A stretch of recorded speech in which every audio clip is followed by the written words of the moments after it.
Hola, ¿cómo están? Mi nombre es Patricia Valdés. Vamos a continuar con la temática de vialidad urbana. Este es el tema 6, que corresponde a intersecciones a nivel. Y este tema va a estar dado en dos partes. Por ende van a tener dos videos de clase y adicionalmente van a tener dos archivos de PDF con la información correspondiente. Bueno, empecemos por lo primordial, ¿sí? Y es ¿qué es una intersección? Se denomina intersección al área donde concurren dos o más vías, y en dicho área ocurre una disposición de los canales de circulación en los cuales los vehículos se mueven, cambian de dirección y se entrecruzan. Cada calzada que concurre en una intersección en forma convergente o divergente se denomina rama. Más adelantico vamos a ver qué es convergente o divergente, pero eso quiere decir que cada uno de estos movimientos se les va a denominar rama. Como pueden observar, aquí tenemos rama 1, aquí tenemos rama 2, por acá está la rama 3. En las ramas el tránsito circula generalmente en ambos sentidos. A la parte de una rama que entra en la intersección se le llama acceso o afluente, es decir, a lo que entra, esto que está aquí. A la parte de una rama que sale de la intersección se le llama salida. ¿Ok? A las vías que unen el acceso de una rama con la salida de otra se le llama enlace, como esta que tienen aquí. Es decir, un enlace une un acceso con una salida. Y a estos enlaces, cuando unen vías a diferentes niveles, se le llaman rampas. Por aquí no tenemos ninguna. En las rampas, el tránsito circula generalmente en un solo sentido, porque pues como están cambiando de niveles, generalmente no. Yo he visto rampas que tienen varios movimientos simultáneos, pero generalmente circulan en un solo sentido. Las intersecciones. Bueno, las intersecciones también se le conocen como dispositivos, y el dispositivo realmente es el conjunto de ramas y rampas, sus enlaces y otras instalaciones que ordenan, dirigen y controlan las diferentes corrientes de tránsito que concurren a una intersección. Entonces, básicamente se reconocen solo tres tipos de dispositivos. Tenemos los dispositivos a nivel con conflicto, los dispositivos parcialmente sin conflicto y dispositivos de tránsito sin conflicto. Aquí tenemos un ejemplo de un dispositivo sin conflicto que posee 3 ramas, 4 rampas. Y este es un ejemplo de dispositivo a nivel que tiene una rampa que a lo mejor cae a otro nivel, y estas son sus ramas. Entonces ya saben lo que es una intersección, por qué está compuesta, y que cuando esa intersección tiene esos elementos se les conoce dispositivo, y que tenemos tres tipos de dispositivos importantes que deben ustedes ya más o menos como ubicar. ¿Okay? Las intersecciones se pueden clasificar de diferentes maneras. Básicamente se clasifican en dos, de acuerdo al número de ramas viales que confluyen en ella y de acuerdo al grado de canalización. De acuerdo al número de ramas viales que confluyen a ella, ¿verdad? Tenemos este tipo que por ejemplo puede ser de 3 ramas,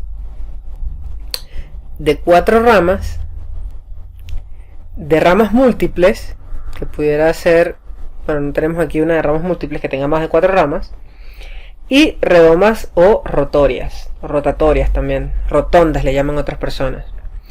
Y de acuerdo al grado de canalización pueden ser canalizadas, como estas que están aquí, no canalizadas, como estas que están aquí, y semicanalizadas, o sea que tienen algunos elementos que se canalizan y otros que no. Ok. En las intersecciones se distinguen básicamente dos tipos de áreas, ¿verdad? El área física, que es la zona donde las vías se solapan y está limitado por los bordes de las calzadas en las esquinas, es decir, este es el área física. El área funcional, cuando los vehículos se aproximan a una intersección desde cada uno de sus accesos, para detenerse, para girar, para atravesarla y realizar algunas acciones de preparación, de desaceleración, de frenado, para lo cual requieren un cierto tiempo y recorren una distancia. Entonces, área funcional generalmente son como canales adicionales o algo que permita que el vehículo realice un movimiento. Asimismo, cuando también un vehículo gira desde un acceso hacia una salida, generalmente acelera para recuperar velocidad. Entonces esa distancia es como un canal de aceleración o un canal de desaceleración. El área física más el área adicional para llevar a cabo estas acciones constituye el área funcional. Y las maniobras que ocurren en el área funcional afectan a los vehículos involucrados en las mismas y también a vehículos cercanos a ellos dentro del área. Pero eso lo vamos a ver un poquito más adelante. Las maniobras. Las maniobras son aquellas operaciones mediante las cuales los vehículos divergen, convergen o se cruzan. Esto es divergencia, esto es convergencia o este es cruzo. Ya lo vamos a ver más detalladamente. Entonces, no son recomendables las maniobras divergentes y convergentes múltiples, por lo que debe evitarse. Entonces, la divergencia, ahorita vamos a mostrarles unos esquemas que les van a decir cuáles son los diferentes tipos de movimiento. Como pueden observar aquí tenemos las maniobras divergentes. Esta es una divergencia a la derecha, una divergencia a la izquierda, una divergencia doble y una divergencia múltiple. A esto es lo que se recomienda lo que se dice que no es recomendable. Como pueden observar por la forma de la flecha, la divergencia es una separación, una bifurcación. ¿Ok?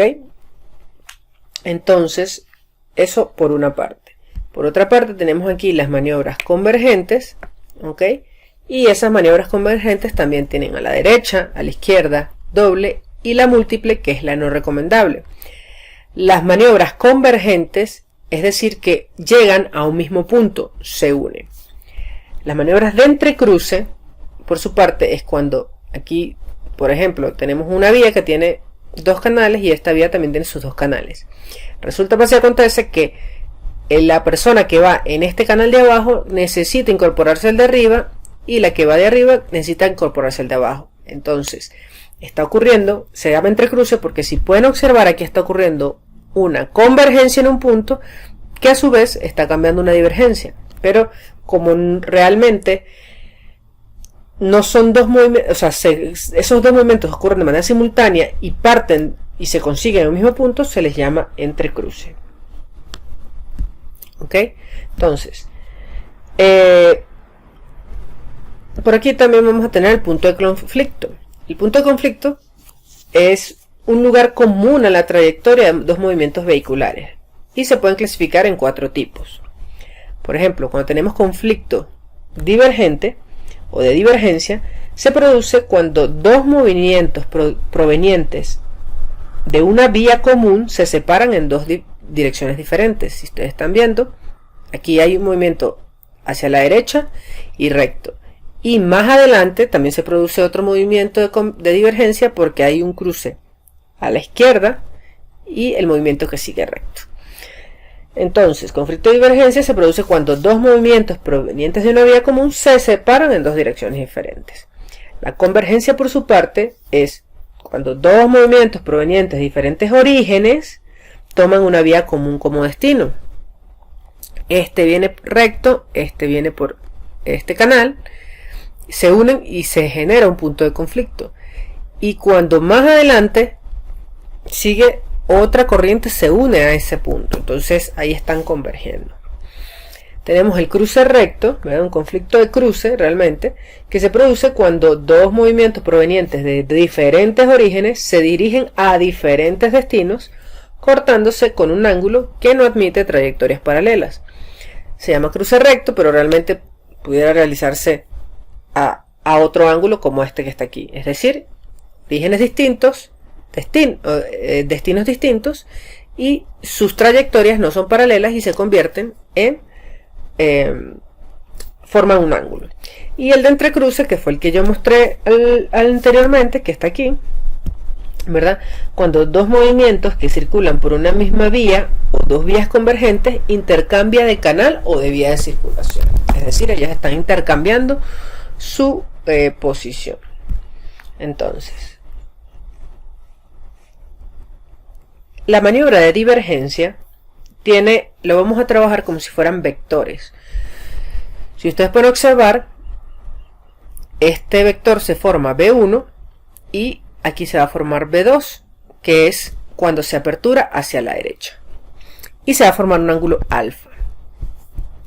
Ese ángulo alfa que se forma entre B1 y B2, ¿verdad? También puede dar, digamos, o da indicio a lo que es la velocidad resultante, ¿sí? A la resultante de ese vector. Fíjense que aquí está B1, aquí está B2. A ellos a esto lo llaman menos B2 para poder mantener el ángulo y se genera la resultante. La resultante al cuadrado va a ser igual a la velocidad 1 al cuadrado más la velocidad 2 al cuadrado menos 2 veces B1 por B2 por el coseno del ángulo alfa.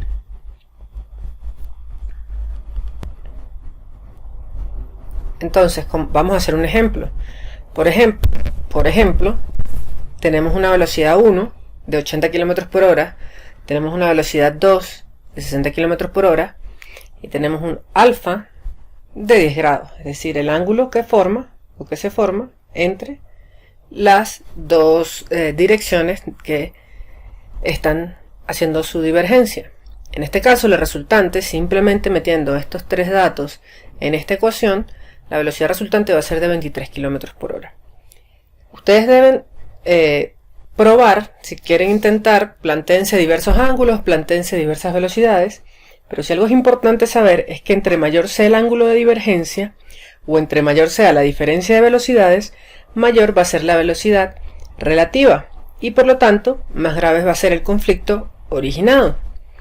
Entonces, ya saben que esta velocidad relativa es lo mismo que la velocidad resultante, pues la resultante de estos vectores.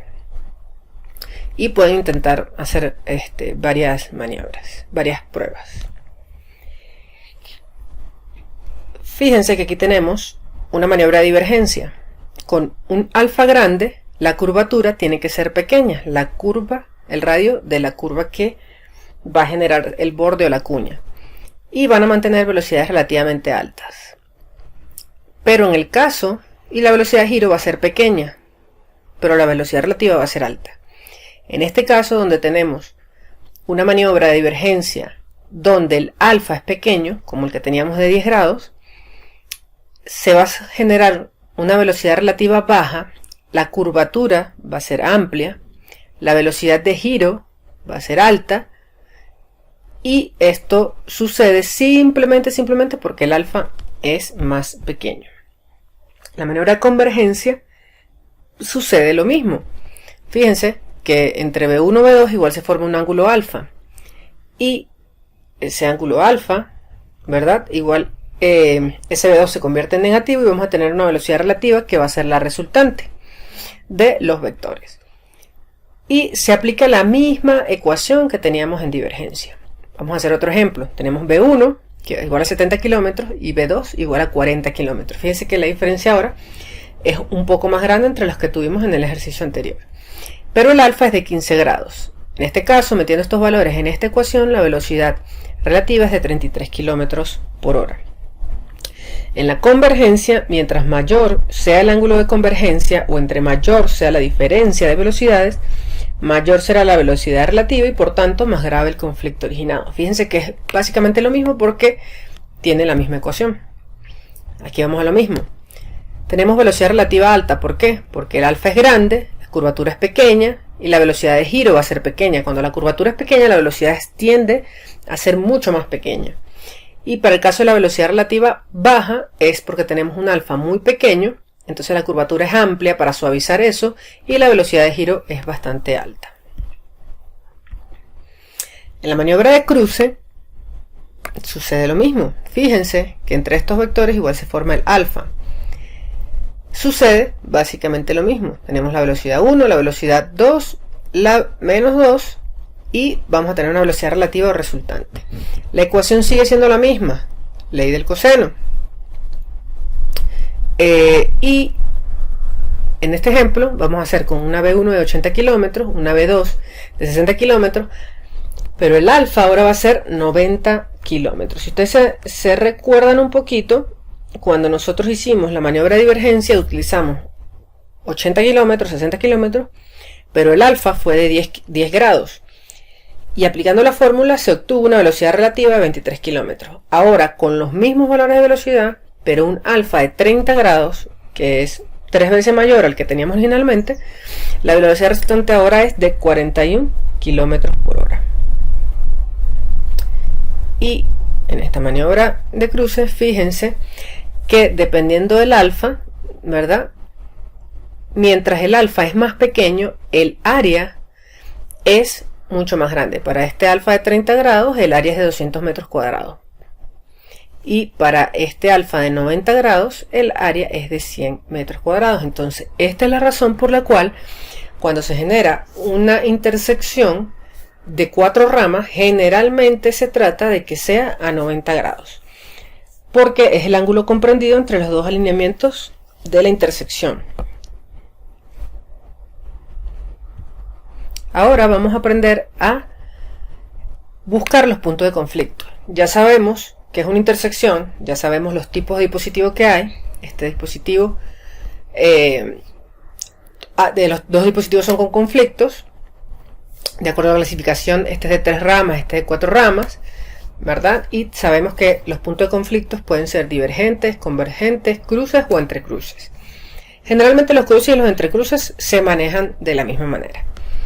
Vamos primero a resolver este chiquitico que está mucho más fácil. Y fíjense, tenemos aquí en este sentido un conflicto de divergencia y por ende también va a generar un conflicto de convergencia aquí.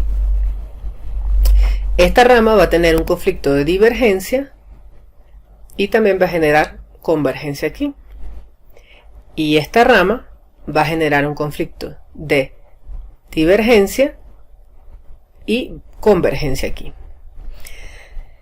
Este no solamente va a generar la convergencia de este lado, sino que también va a generar convergencia con la persona que siga en línea. Entonces, de divergencia tenemos 1, 2 y 3. De convergencia tenemos 1, 2 y 3. Y ahora vamos para los cruces. Los cruces es este que está aquí, este que está aquí y este que está aquí. Es decir, esta línea que está aquí se cruza con esta línea que va acá. Ellos no están convergiendo, no están divergiendo, sino que se están consiguiendo en un punto. Entonces cuando pasan, acuérdense que era divergencia, vienen de un mismo destino y van de un mismo origen, van a destinos distintos. Convergencia, vienen de orígenes distintos y van a destinos iguales. Y el cruce es cuando son orígenes distintos, destinos distintos, pero en algún punto ellos se consiguen. Entonces, por eso se generan estos 3 puntos de cruce. En total tenemos 9 puntos de conflicto. Este caso es un poquito más laborioso. ¿Por qué? Entonces, en este que tenemos aquí, tenemos este sentido, ¿verdad? Esta divergencia, que va a ser divergencia hacia la derecha y divergencia hacia la izquierda. Entonces ahí se generan 2 puntos de divergencia, por eso lo estamos colocando de esta forma. Y se genera una convergencia con esta línea y una convergencia con esta línea. Vamos a buscar un lápiz para ayudarnos con esto. Entonces, vámonos para el dibujito de esta forma. Entonces decíamos que esta línea que está aquí, ¿verdad?, va a presentar un problema de divergencia en este punto hacia la derecha y un problema de divergencia hacia la izquierda. Voy un poquito más fuerte. Pero a su vez, vamos a poner otro colorcito. Él va a generar un problema de convergencia aquí con la línea que viene recta. Va a generar un problema de convergencia aquí con la gente que viene por aquí a unirse. Y va a generar un problema de convergencia aquí con la persona que viene en este sentido. De igual forma, esta línea que va aquí va a generar un problema de divergencia a la derecha, un problema de divergencia hacia la izquierda, y va a generar, voy a poner otro colorcito azul pero más clarito, un problema de convergencia aquí un problema de convergencia aquí y un problema de convergencia aquí. Esta línea que está aquí va a generar un problema de divergencia a la derecha, otro problema de divergencia hacia la izquierda, y va a generar un problema de convergencia aquí que ya está marcado porque ya lo contabilizamos en el momento en que esta que estaba aquí se coincidió con ellos. Este que está aquí también se marcó con este que está aquí o con este que está aquí, y por eso ya ahí mantenemos el mismo número de convergencias. No podemos agregar un problema adicional porque ya lo contabilizamos con los cruces anteriores. Y en esta línea que está acá de divergencia va a tener dos problemas igual, a la derecha, a la izquierda, ¿verdad? Y vamos a tener por este lado un problema de convergencia aquí adelante, porque él ya tenía el problema con este que venía contabilizado, pero él también va a tener un problema con este que se consigue aquí adelante, con este recto que se consigue con este que viene aquí, es otro problema de convergencia, y este que está cruzando pues ya lo habíamos contabilizado aquí con cualquiera de estas ramas que se había conseguido. Cuando contamos tenemos 2 rojos, 4, 6 y 8. Y esas son las divergencias, y las convergencias tenemos 2, 4, 6 y 8. Para los conflictos de cruce, simplemente es, si por eso ustedes hacen el dibujo a la escala suficiente, van a poder marcar todos los punticos donde ellas se están consiguiendo en un punto. Recuerden, trayectorias diferentes, orígenes diferentes, y simplemente van a contabilizar 1, 2, 3, 4, 5, 6, 7, 8, 9, 10, 11, 12, 13, 14, 15 y 16 puntos de entrecruces, de cruces. Y como pueden observar, en total hay 32 conflictos. Yo les voy a volver a poner la imagen de la presentación y les recomendaría que pongan pausa en este momento el video o descarguen el PDF y pongan con atención, intenten hacer la simulación para que se den cuenta de qué tan fácil o difícil resulta, digamos, ubicar estos puntos de conflicto. Fíjense que por este lado tenemos el punto de conflicto de entrecruzamiento. Puede ser un entrecruzamiento simple, que es cuando normalmente orígenes distintos, destinos distintos, se cruzan en un punto, pero van a continuar con direcciones paralelas. Y también está el entrecruzamiento múltiple, es decir, fíjense que aquí tienen varias bifurcaciones. Entonces, el que viene de este lado, de la izquierda, se va a conseguir en conflicto con este que viene de la derecha. Ellos hacen ese cruce y ese cambio, pero como hay dos líneas de ruta, entonces también hay una línea que siguió derecho por lo que le corresponde, y evidentemente va a generar otro entrecruzamiento. Entonces ese tipo de entrecruzamiento se le conoce como entrecruzamiento múltiple.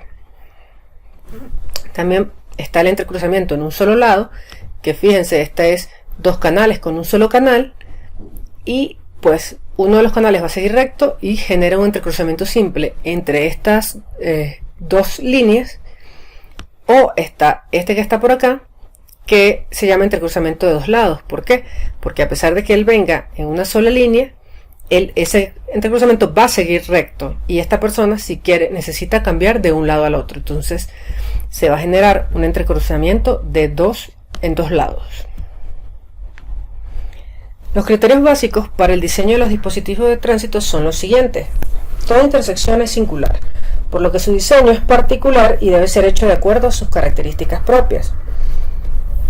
Toda intersección, segundo, es básicamente una zona de puntos de conflicto entre diversas corrientes de tránsito. Por lo tanto, en su diseño debe privar lo relativo a la seguridad para el usuario. Tercero, la configuración debe ser sencilla, de manera que el conductor pueda realizar la maniobra deseada dentro del tiempo de decisión establecido en la sección 10.3 y aplicado a la velocidad de diseño de las vías. Recuerden que la configuración debe ser sencilla porque ellos van a tomar una decisión y el tiempo de decisión tiene que ser rápido, porque ahí va a generarse todo. Vamos a recordar lo que es tiempo de reacción, tiempo de percepción. 4. La intersección de diseños complejos en los cuales es necesario enfrentar varias decisiones simultáneamente son propicias a confusiones y a provocar accidentes. Por lo tanto, el diseño de intersección no debe enfrentar al conductor con decisiones que contemplen más de 2 alternativas al mismo tiempo. Eso es lo que se busca. 2 alternativas y ya. O sea, más de eso va a generarse un problema. En las intersecciones controladas por semáforos es conveniente la agrupación de los puntos de conflicto para simplificar la instalación de los equipos. El control de intersecciones en carreteras por medio de semáforos no es práctica corriente, salvo en las proximidades de poblados, es decir, cuando estamos hablando de carreteras, digamos, más rurales. En este caso deben estar bien señalizadas y todo el sector debe estar iluminado. 6. En intersecciones sin control con semáforos es conveniente el espaciamiento de los puntos de conflicto. Eso no tiene nada que explicarse. Si usted no tiene semáforo, usted debe hacer una canalización, debe tratar de espaciar los puntos de conflicto para que no haya tantos problemas entre ellos. Condicionantes de diseño. El diseño de intersección debe hacerse tomando en cuenta los siguientes condicionantes. Primero, la importancia y tipos de vías que concurren a la intersección. Segundo, su posición relativa a otras intersecciones en la zona. Tercero, su posición, los los desarrollos actuales y futuros relacionados con esas vías. Cuarto, los planes de desarrollo futuros contemplados para la región. Quinto, las condiciones relativas al tránsito. ¿Qué son las condiciones relativas al tránsito? Los volúmenes de tránsito en las ramas concurrentes, su distribución en las diferentes direcciones, la composición del tránsito, volúmenes de cada uno de los tipos de vehículos, la distribución direccional, que es más o menos lo mismo de la distribución porcentual, velocidad de diseño en las vías concurrentes y en las rampas de la intersección. Fíjense que ya hablamos de volumen, hablamos de velocidad, hablamos de distribución direccional del volumen, de composición, porque también el tipo de vehículo, de la circulación peatonal, se aplica, y la estadística o la información local de accidentes cuando se trate de mejorar un dispositivo que ya existe. Obviamente no vamos a tener, si es una vía nueva, un historial, por así decirlo. La topografía del entorno, aquí tenemos la sexta condición, la topografía del entorno, que comprenda los alineamientos de las vías que concurren a la intersección, la topografía del área intervenida, el ángulo entre los ejes de las vías que concurren, el ángulo de la intersección o del dispositivo, la visibilidad, factores económicos. La construcción de los dispositivos que se establecen en las intersecciones es algo costoso y debe considerarse la complejidad del diseño por adoptar en base a los volúmenes actuales y futuros que se deba manejar y las ventajas que puedan obtenerse con diferentes tipos de dispositivos. No es igual en un sitio colocar un dispositivo de 4 ramas o una rotonda o rotatoria o una de 3 ramas, porque eso obviamente va a ser un costo. Y debe contemplarse también la posibilidad de la construcción por etapas para ir haciendo la reservación del área de ubicación final. A lo mejor en este momento las consideraciones no son demasiado grandes, no hay un tráfico muy extenso, muy grande, pero se sabe que hay un desarrollo económico para la región, hay un desarrollo, esa vía se va a expandir enormemente y por esas razones se necesita, a lo mejor se construyen etapas. La primera etapa es algo pequeño, pero a medida que va pasando el tiempo se hace una planificación, a 5 años se hace tal aumento, a 10 años se hace tal aumento, a 15 años se hace tal aumento, y siempre es importante, sí, reservar toda el área de ubicación de todo el proyecto, porque cuando la gente comienza a construir ya no hay quien lo pare, y después le toca a ustedes pagar expropiaciones. Y los factores humanos, que aunque no lo crean es algo muy importante, las costumbres locales de conducir, es decir, bueno, no sé si han escuchado una historia que ocurre en Miami. Hay un pueblo llamado Weston, en la Florida, y en este pueblo, antes del año 2005, más o menos, 2008, 2007, existían un solo semáforo en toda la ciudad, en toda esa ciudad, porque de resto ellos todo lo manejaban por señales verticales de pares. Weston ahora se conoce como Westonzuela, y se han mudado tantos venezolanos, y llegaron ahí tantos venezolanos, que para el 2015, bueno, la cantidad de accidentes era tan enorme que tuvieron que semaforizar a toda la ciudad, porque la costumbre de los venezolanos es que una señal de pares ni la saben usar. Otro factor humano es los tiempos de percepción, de reacción y decisión, los efectos de la sorpresa y las rutas naturales de las maniobras. Los criterios generales del diseño. Primero, en todo dispositivo a nivel debe considerarse una vía principal y otra secundaria. Se considera vía principal la que tiene mayor jerarquía, según su clasificación funcional, o la que tenga mayor volumen de tránsito. Recuerden que eso ya lo hablamos en el tema 5 de los elementos, lo que hablamos de funcionalidad y movilidad. También debe procurarse que la vía considerada principal conserve su continuidad geométrica en alineamiento horizontal, vertical y en sección transversal típica. ¿Okay? Entonces eso es algo que deben cuidar. En los dispositivos a nivel de 3 ramas se considera vía secundaria la que no tiene continuidad. Segundo, debe considerarse que toda maniobra en la cual se cruza otra trayectoria se realiza a partir de la condición de parada.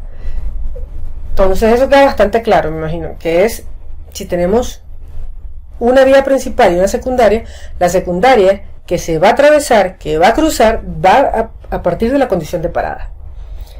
Porque se supone que la vía principal es la que no va a perder su geometría, es la que no va a perder su movilidad.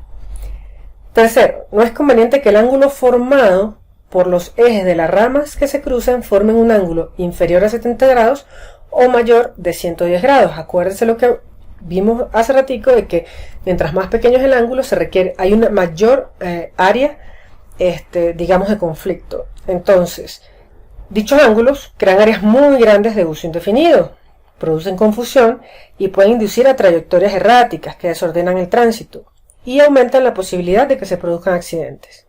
También se pueden alentar a usos indebidos. Cuando tengan mucho espacio, la gente se va a invitar a una vuelta en U, se va a inventar cualquier cantidad de cosas.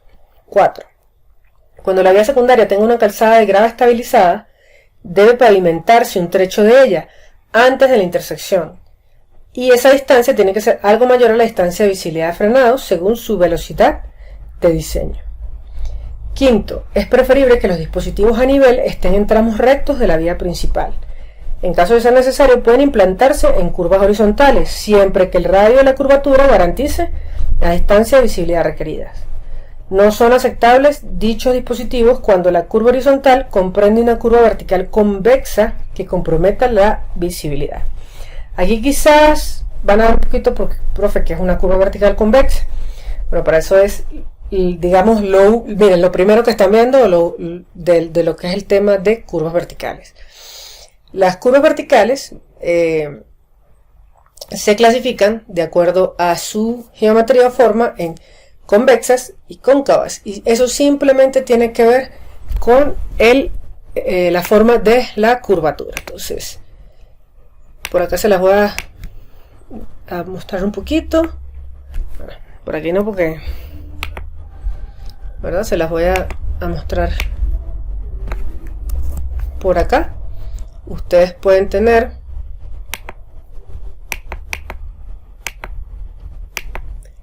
de este tipo una curva cóncava, de este tipo una curva convexa. Simplemente cómo va la curva, es decir, que el carro va a ir hacia acá arriba o el carro va a ir por acá abajo. Entonces, eso es a lo que se refiere cuando estamos hablando de los dispositivos de nivel estén en tramos rectos de vía principal.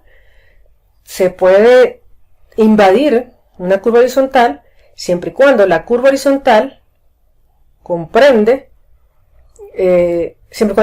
no comprenda la curva vertical, porque eso compromete la visibilidad.